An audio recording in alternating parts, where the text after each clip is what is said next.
아침을 여는 말씀.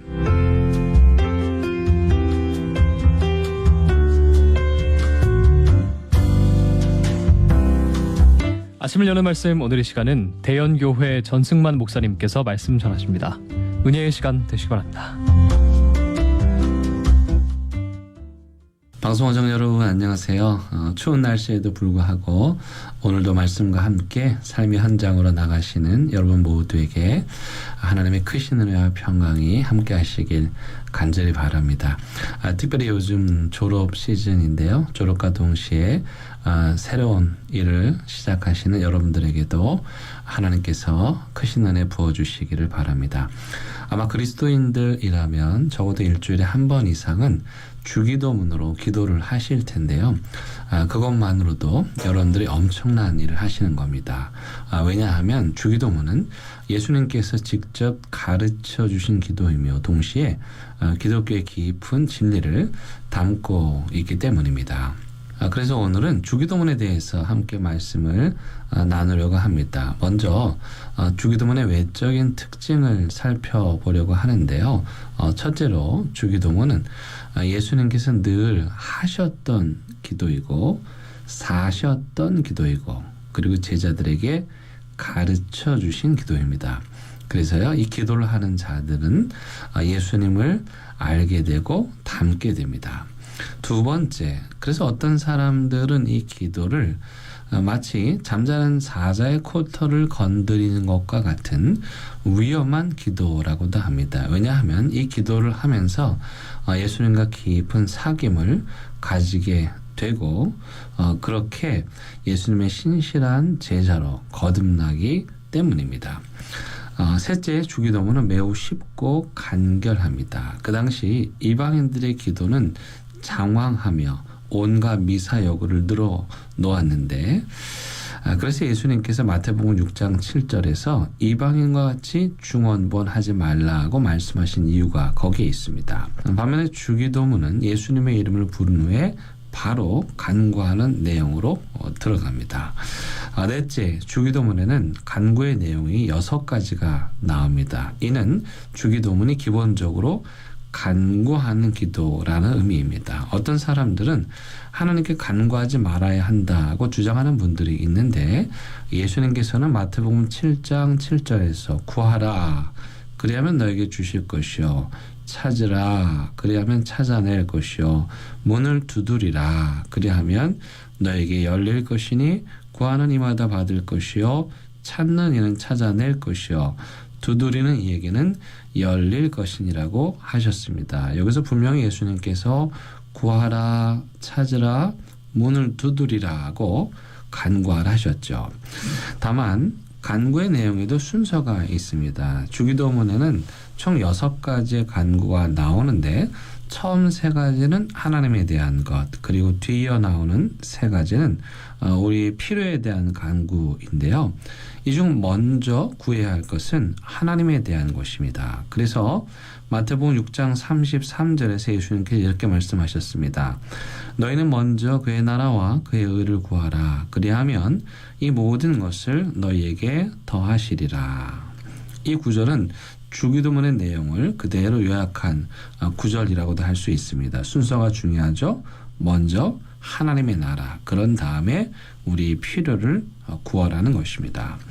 주기도문의 6번째 특징은 하나님께서 이 기도를 들으시고 응답하시는데 그 응답은 인간을 통해서 이루어진다는 것입니다. 주기도문에 나오는 처음 3가지 하나님께 대한 간구인 이름이 거룩히 여김을 받으시고 나라가 임하시고 뜻이 이루어지다는 이 내용은 문법적으로 보면 수동적 표현으로 되어 있습니다. 우리가 글을 쓸 때 수동태를 사용하면 문장의 주어가 분명하게 드러나지 않습니다. 그래서 설교학 수업을 할 때 교수님들께서 항상 하시는 말씀이 수동태를 사용하지 말고 능동태를 사용하라는 것이었습니다. 예를 들어 여러분들이 자녀들의 방에 가서 그 지저분한 방을 보고 얘야, 네 방이 깨끗하게 청소되기를 바란다 라고 말한다면 여러분 그 방 청소를 누가 하겠다는 것입니까? 깨끗하게 되기를 바라는 것은 엄마이지만 사실 몸맥 속에는 엄마가 청소를 해줄 마음은 없고 자녀에게 청소를 하라는 말로 들립니다. 하지만 이 방을 청소하는 청소의 주체가 분명하지 않으니까 자녀도 이렇게 말할 수 있을 것입니다. 엄마, 나도 내 방이 깨끗하게 청소되기를 바래요. 이 수동적 표현에도 주어가 불분명하여 지저분한 방이 청소되기를 바라지만 누가 청소해야 하는지는 알 수 없습니다. 물론 자녀가 그렇게 말하는 것의 맥락은 엄마에게 청소를 해달라는 것이겠죠. 그러니 여러분, 자녀들에게 방을 청소하라고 할 때 수동적 표현을 쓰시면 서로 미루게 되는 것입니다. 그런데 마태는 의도적으로 이 세 가지 간구를 수동적으로 표현하고 있습니다.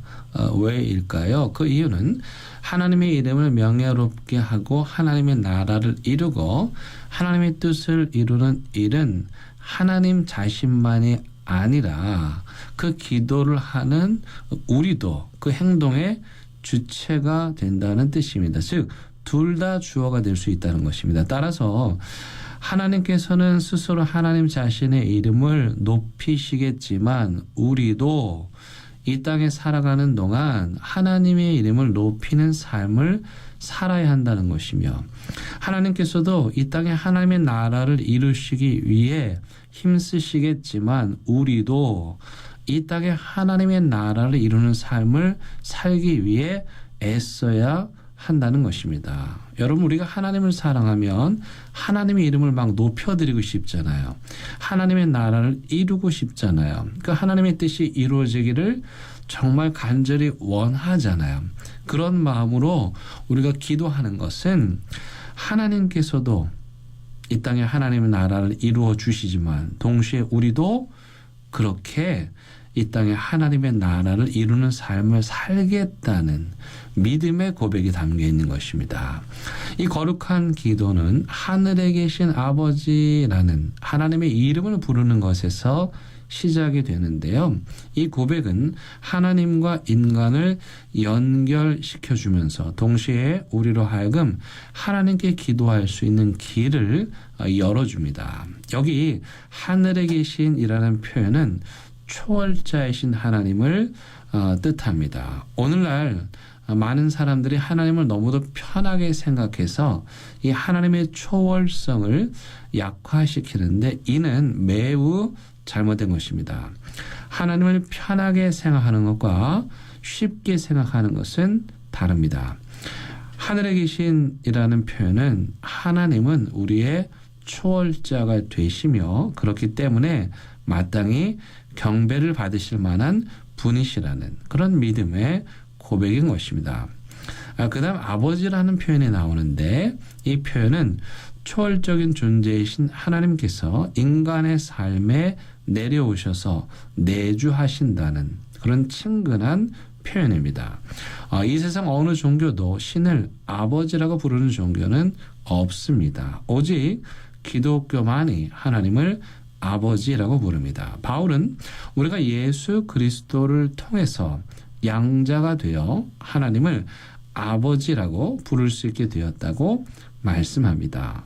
마지막으로 여기 우리라는 표현도 매우 중요합니다. 나의 아버지가 아니라 우리의 아버지이십니다. 이 말은 어느 누구도 하나님을 독점할 수 없다는 것을 뜻합니다. 우리 하나님은 모든 이들의 하나님이십니다. 교회가 공동체적인 이유가 바로 여기에 있는 것이죠. 우리 하나님은 모든 사람들에게 똑같이 햇빛과 비를 내려주시는 아버지 하나님이십니다. 사랑하는 극동방송 가족 여러분, 오늘은 주기도문의 첫 소절 하늘에 계신 우리 아버지, 이 고백만으로 한번 기도해 보시기 바랍니다. 이 고백을 떼는 순간 하늘로 난 문이 열리고 초월자이신 하나님을 보는 신비를 누리게 되고 그 거룩하신 분이 우리와 함께 하시어 우리가 감히 그분을 아버지라고 부르게 되는 것입니다. 여러분, 그래서 주기도문이 위험한 기도입니다. 이토록 위험한 기도가 여러분들이 잠자는 영혼을 깨우는 오늘 하루가 되시길 간절히 바랍니다.